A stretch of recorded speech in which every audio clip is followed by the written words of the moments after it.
Hey, how y'all doing? It's March 22nd. I've got another update here. I've got a composer, Seb Menard, and violinist Kimberly Hope working on the Galcon 3 soundtrack. So, been really excited with some of the music they've been working on. I did a poll the other day just to see how the community feels about it, and there are definitely some people who are super into it and some who aren't, so I think there's a good chance the game is actually going to have an option to kind of toggle your preference between, EDM versus violin levels in the game, but I think it's going to be kind of a fun, different sort of feel to it. The EDM part is being made largely on authentic 1980s synthesizers, so I think that really adds an authentic touch to the whole thing too. Today I'm catching up on some bugs that people saw when playing the game, just fixing some of the stuff about how the lobby works and the game matches work and things like double surrender and the match lasting for like the extra 30 seconds even after the game is done. So I'm just going to try to get all those little bugs fixed today, and we'll see if we have time for a little gameplay session at the end of the day. Hey, it's March 28th. I've got some time to work on Galcon today. It's been a wild week. This past week, baby goat season is in full swing. We've got 5 baby goats running around. They're super cute. Maybe I'll show a little video of them in a bit.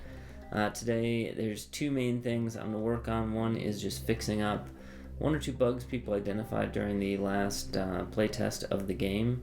And secondly, I'm going to spend a bit of time working on trying to make the visibility of the planets better. People often have times telling which team they're on or which team their enemies are on, and that's just getting confusing. I think I might actually be using shaders to render more planet-looking planets as opposed to just having them being black dots or trying to use vector art for the planets. I think that'll work well. It'll blend in nice with the background, and then the glowing vectors will just add on top of it. Hey, so I've been working on getting the planets to look good, and I figured I'd show this because is kind of cool, even though I don't think it's something I can use in the game.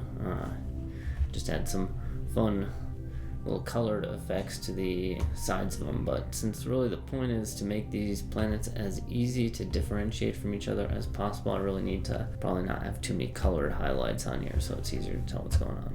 Hey, so I've been working on the planet look here, and I think I've got a pretty good default look here. You can tell pretty easily the colors of all the different planets. You can even tell what teams everyone's on, and the neutrals blend in pretty nicely too. So I think I'm pretty happy with how that came out. I'm hoping that's going to be making it a lot easier to play team games. Shader, definitely with shader means there's a lot of opportunity for some really interesting planet styles that could be added in the future. So a feature I just added into the game is the ability to toggle on and off in-game chat. You get to this screen, you can press that button to toggle it open. It also changes the setting when you do that.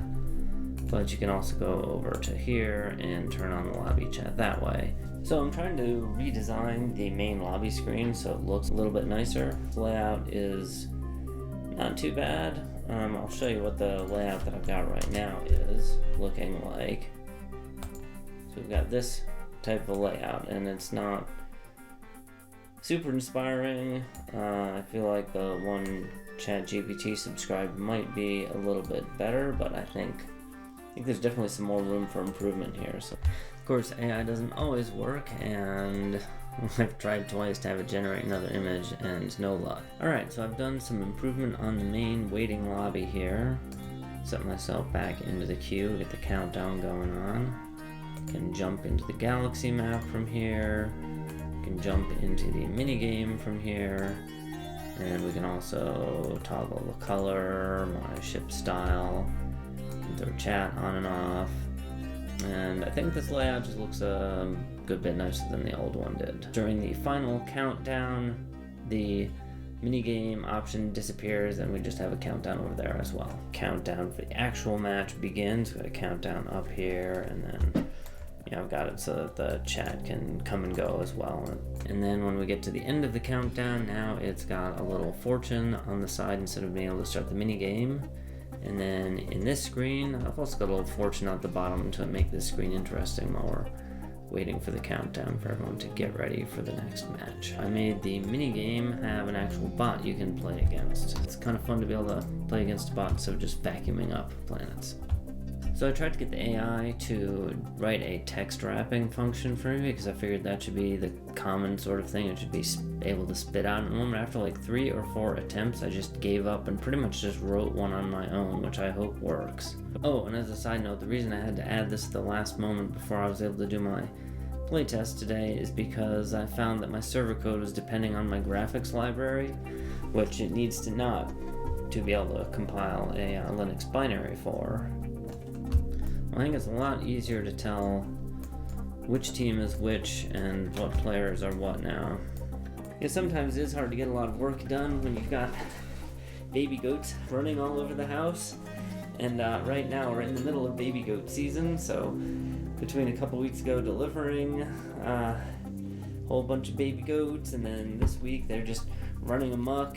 It definitely gets to be a challenge to get some things done, but baby goats are very happy to be here. This one here is Mosaic, so he's a good buddy. They're all trying to rampage my office here, so I'm trying to keep them from jumping on my desk and go everywhere. And you have to meet this one here, because this one,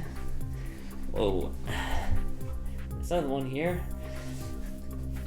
her name is Galaxy, and that's because she's got a lot of really nice spots on her side, which kind of make her look like a galaxy. So she's happy to say hi to the Galcon folks. Hi, Galcon folks. Alright, so there's the baby goat update for you. Got it so that there's a fun little rotating starport behind the matchmaking screen. And then what I've also done is inside the actual round of the game, I've added a planet spinning around. But yeah, you'll be able to see now the countdown on the screen is just 5 seconds, so a little bit quicker between matches now. Hey, it's Saturday, April 5th. Gonna be working on Galcon a bit today. The 2 main things I'm gonna try to work on is getting the map generation to be a bit more balanced. And I'm also going to work on integrating the galaxy map into the overall gameplay loop and see how that looks. Well, I've done a bunch of different changes. One of them is I've made it so that your color persists into the match. I've tried to make the map generation be a little bit more fair. It's not a super fair generation scheme, but I just try to eliminate some of the worst possible maps. Alright, so I've got 2 wins so far on my team now. Alright, looks like we're going to win this round. So next you'll see blue has won, so it's all highlighted in blue, and then on the end of the countdown it sends me the galaxy map, so I can take a turn here, just do an auto move. Only lets me do 1 move while I'm on the galaxy map, so I just click done to return to the matchmaking screen, then begins the whole gameplay loop again.